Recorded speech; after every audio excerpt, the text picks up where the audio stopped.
Harka fuunee akkam jirtan kabajamtoota daawwattoota hordoftoota lammii miidiyaa nageenya keenya bakka isin jirtan marattuu isin haadha qabu.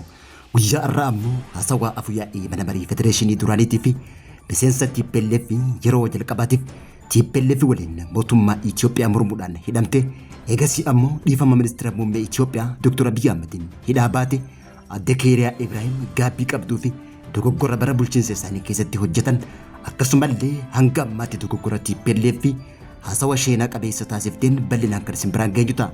Hanga dhuma sagantaa teenyaatti nu hordofan afirra teenya.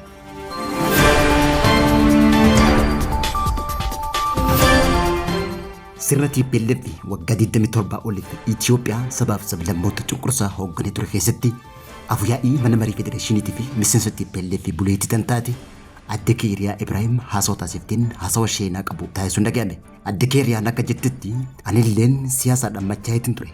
Waggaa 10 taaksiin deemee hin beeku ture. Arra garuu uummata kiyya waliin hiriiree dhaabbadhee taaksiin deemaatiin jira jette adde Keeriyaa Ibrahim. Afuyyaa'een mana marii federeeshinii duraaniitii fi miseensi wayyaanee adde Keeriyaa Ibrahim gaaffii fi deebii korporeeshinii biroodkaastingii Itoophiyaa EBC waliin taasifteen waa'ee isiitii fi TPLF bal'inaan kaasuudhaan dubbatteetti jirti. Keeriyaan akka jettutti dhugaadha, beekamaadha, yeroo jalaa ol baatu salphaadha, yeroo gubbaadhaa gadi buutu rakkisaadha. Garuu wanti guddaan dhugaa fudhattee fuulduratti deemudha yookaan dhugaa dho'isite immoo ni baqatta. Duraan taaksiin deema jedheessa yaadeen beeku, garuu taaksiin deemu kiyya akka waan namaatti illee ilaaleen beeku. Rakkinaa fi gidiraa kana hunda keessaa bahuudhaaf akka waan guddaa ta'etti qofatti yaada. Dargaggoonni Tigraay kanneen kana hunda mudatan kanaa waliin jiraachuun ummata kiyya kanaa waliin jiraachuun hiriiree gorsee isaan waliin hiriiree dhaabbachuun gowwaa hin ta'inaa jechuudhaan dogoggora deebisanii akka hin raawwanneef isaan gorsuun anaaf kabajaa guddaadha jechuudhaan dubbatte. Dargaggoonni hundi odoo hin jiraanne hooggantoonni sadarkaa olaanoon dippiloomaatonni biyya gaggeessanillee tokkoon isaanii jiraachuu hin danda'an. Garuu biyya gadhiisanii baduun isaaniif salphaadha. Ani waggaa 10 taaksii yaabee odoon hin beekneen kunoo arra ummata kiyya waliin hiriiree taaksiin deemaa jira. Kanaafuu waggaa 10 booda waan hunda taaksii keessatti namoota waliin ummata kiyyaa waliin nan arga. Akkasumallee miilaan nin deema. Gara sa'aatii tokkoofaa deemeetiin beeka. Yeroon deemu magaalaa faaniin arga. Namoota magaalaa keessa jiranii fi akkaataa jireenya ummata kiyyaa nin arga. Ummata fakkaadheetiin jiraadha. Amma ummataa wajjin waliin fakkaadha. Amma jireenyi kiyya akkuma jireenya saba kiyyaati. Odoon hin guddatiin duraallee jireenyi kiyya jireenya ummata kiyyaatti fakkaata ture. Namoonni na kabajan gaafa akkanatti na argan ammoo gariin ni rifatu. Kaanis baay'ee gaddan. Kanneen yaaddan illee ni jiran. Kanneen kun gahaa miti jechuudhaan kanneen immoo kun siin hin malu jechuudhaan dubbatan illee jiru. Garuu namoonni akka kiyya kana mudatan hedduun isaanii waan qaanfataniif xiqqoo isaanii if dho'isuu filatan. Waggaa 10 dura taaksii tokkoon ummata kiyyaa waliin deemee hin beeku. Sanbooda sabni kiyya aangonaaf kanneen na kunuunsee achirrallee ergan bu'ee booda garuma isaaniitti deebi'eetiin jira jechuudhaan miseensi TPLF duraaniitii fi afuyyaa'ii mana marii federeeshinii duraanii adde Keeriyaa Ibrahim haasawaa isheen qabeessa taasifteetti jirti. Haasawni adde Keeriyaa Ibrahim akkan garaa nama nyaatu kun ittuma fufuudhaan ummata waliin hojjechuun akkuma ummataa ta'uun kabajaa guddaadha. Ani hooggantuun ture amma ogeessa ta'een hojjedha jechuunis ogeessa idilee kanaaf baay'een itti gammada. Haalli Tigraay baay'ee nama gaddisiisa. Barri kun kan bara dabreerra ni fooyya'a, bara itti aanus kan bara dhufuurra ni fooyya'a jenneeti eegaa turre. Garuu qabatamaan wanti argaa jirru waan baay'ee wal xaxaa dhufeef amma daangaa lamarra gahaniitu jiru. Tokkoon isaanii tokko ammoo humna siyaasaa waraanaati. Deeggarsa waraanaatiin siyaasaa gaggeessaatti jira. Inni kaan immoo bulchiinsa yerooti. Bulchiinsa mootummaatii miti. Komaandi poostiin jiddu galeessaa kun yeroo waraanaa dabree hundeeffame. Kana gubbaan hanga jalaatti dhaabbatee kan jiru amma immoo jeequmsi Tigraayitti uumamuudhaan Tigraay godinaan qoqqoodaatti jiru. Ammallee uummanni nyaataa fi ijoollee isaanii akka kennaniif dirqisiisuudhaan dararaatti jiru. Qabeenya uummataa saamuulleen baay'ee mijataa ta'etti jira. Eenyummaa Tigraayillee mulqaniitti jiru. Tigraay keessatti namni karaa nagaa Tigraay miti jaariin yeroo ammaa tarkaanfituu irratti fudhatamaa jira. Humnoonni qawwee sun filannoo kana waan didaniif immoo filannoo kana kan gaggeessine akka injifannu waan beeknuufi sababni isaa adeemsa filannoo komishinii mataa keessaniitiin qindeessuu hin danda'amu. Keewwatonni 200 jiruu miti. Keewwatonni 102 jiruu miti. Hojimaan ni jira. Beekamtii argachuu qaba. Kun immoo akka beekumsa kiyya irratti hundaa'eeti. Garuu fedhiin kiyyalleen tokko ture. Hundi keenyaa siyaasaadhaan machaa'ee turre. Anilleen machaa'eetiin ture. Namni hin machoonne waan jiru natti hin fakkaatu. Naannicha deemanii hiree mootummaa waan cabsaniif ajaja kennu.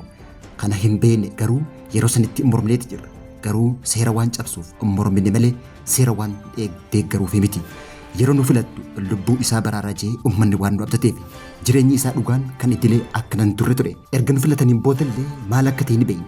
Ijoolleen isaanii meeqa akka balleessinallee ni beekna. Kanaaf ammoo uummanni kanaaf nu filadhe. Ani Maqalee irraa dorgomeetiin ture. Yeroon achitti na filatu halkaniin beetiin ture.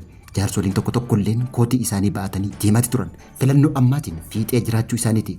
Kanaaf ammoo kan ariifatan shororkeessummaa biyyaalessaarra gara shororkeessummaa idil addunyaatti ol guddisan humnoonni qawwee hojjechuudha. Kaniifii isaaniitiif nutti himaati jiran. Uummata Tigraayiif diina digirii 360 ta'an uumaniiti jiran. Kan isaan jibban hundinuu uummata akka jibbutti hojjetan. Wallabdee uummata Amaaraa waliin waliin simlee fi keessaa hin baane uumaniiti jiran. Faannoodhaan diina jedhan, Shaabiyaallee diina jedhan. Humna raayyaa ittisa biyyaatillee diina keessootii jedhan. Hoogganaan tokko yoo balaa qabaate kanaatu dhabamsiifama. Hoogganaan tokko kurelleen battalumatti ajjeefama. Amma garuu sadarkaa idil addunyaatti ol guddisuudhaan shororkeessummaa Alshabaab nu waliin jiraatan wal fakkeessanitti jiran. Humni inni guddaan aangoodha. Yeroo kanatti ammoo humni inni guddaan aangoo miti. Yeroo aangoon barbaaddu aangootti si fida. Yeroo balleessitu bakka dhokataatee keessa si geessu. Nuti hooggantoonni diina jennee isaan yaamaa turre. Kanaan kajan ammoo amma isaan ture. Kanaaf ammoo wanni faallaa yeroo ammaan tana aangootti fayyadamanii yoo nama miidhan deebisanii ammoo dabareen akka miidhaman nama taasisa. Shirri akkamitti hin jijjiiramu? Shirri siyaasaa inni jijjiirama. Shira kanaan duraatiin biyya kaleessa gaggeessine biyya waggaa 27 hanga 30 hoogganne keessatti amma akka biyya baqannu taasifamneeti jirra. Kanaanis ammoo kunis iddoo goggora nuti hojjanne jechuudhaan adde Keeriyaa Ibraahim miseensi TPLF duraaniitii fi afyaa'iin mana marii federeeshinii duraanii sheenaa qabdu dubbatte. Wayyaanee caalaa kan uummata Tigraayiif hojjete hin jiru. TPLF caalaa kan uummata Tigraay ammallee miidhe hin jiru. Garuu dargaggoonni shira kana hunda waan beekaniif tarii warri achi jiran ni dandamatu yookaan ni bayyadatu jennee ta'ina. Namni siyaasaa baqachaati jira. Qeerroon Tigraayillee baqachaati jira.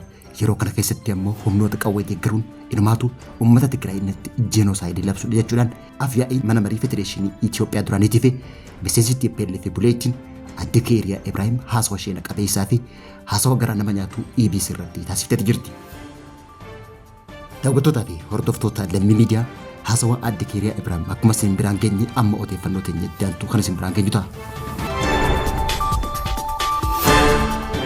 Biyyi Kooriyaa Kaabaa yaalii misaa'ilaa waggaa 7ffaa gaggeessaa jiraachuun dhaga'ame. Kooriyaan Kibbaa ammoo walgahii mana marii nageenyaa hatattamaa yaamuun ibsate. Kooriyaan Kaabaa guyyaarraa misaa'ila pilaastikii biraa furguggisuu isii himameeti jira. Kunis kalaandarii amma jiruun yaaliin meeshaa waraanaa waggaa kana isa 7ffaa waggaa ta'u kunis gocha ollaa Kooriyaa Kibbaa irratti balaa guddaa akka ta'etu himame. Hooggantoonni waloo Kooriyaa Kibbaa akka jaanitti qondaaltonni nageenya biyyaalessaan Si'uul keessa jiran wal gahuudhaan haala hatattamaa irratti mari'achuu isaanii erga ministirichi kallattii kaa'een booda dhukaasa Kooriyaa Kaabaa kanarratti kan xiyyeeffatan ta'uun ibsame. Dhaabbileen nageenyaa fi basaasa Kooriyaa Kibbaatii fi United States of America amala misaa'ila kana keessumattuu fageenyaan dandeettii teeknikaa isaarratti xiinxala bal'aa gaggeessaa akka jiran maddeen isaanii ibsaniiti jiru. Agarsiisni humna yeroo dhiyoo kun jalqaba baatii kana qormaata walitti fufinsaan gaggeeffamaa kan jiru waggaa ta'u misaa'ilota kanaan duraarra qorataman keessaa tokko balalii isaa marsaa jalqaba irratti raadara irraa erga badeen booda akka kufaatii ta'etti fudhatamuun isaa ibsameeti jira. Kooriyaan Kaabaa irra deddeebiidhaan misaa'ilota furgusaa kan jirtu waggaa ta'u kunis wallabdee waraanaa Peensuulaa Kooriyaa Kibbaa irratti cimsee nagaa fi nageenya naannoo baajitu galeessaatii fi biyyoota Awurooppaa keessatti kan kakaastuun ibsameeti jira. Daawwattootaa fi hordoftoota lammii miidiyaa odeeffannoo teenya haala yerootii fi akkasumallee haasawaa afyaa'ii mana marii federeeshinii duraanii adde Keeriyaa Ibraahim taasifte guutuu isaa kan isin biraan geenye kanan gammaddu hordofaa turtanii turtii gaarii qabaadha.